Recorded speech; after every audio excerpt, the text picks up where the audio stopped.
Kegiatan kaki yang ilustrasinya dengan cat berwarna putih yang dibubuhi pada kaki penari yang menjadi simbol kebiasaan masyarakat Aceh sebelum memasuki rumah.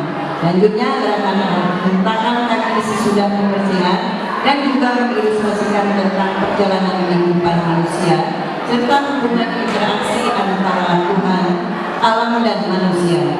Cuci sendiri merupakan benda bersejarah. Puji sendiri merupakan benda bersejarah yang memiliki nilai fungsional yang menyesuaikan penempatannya. Inilah nomor tampil 08 dengan judul tarian Gaki Lang Lumpo.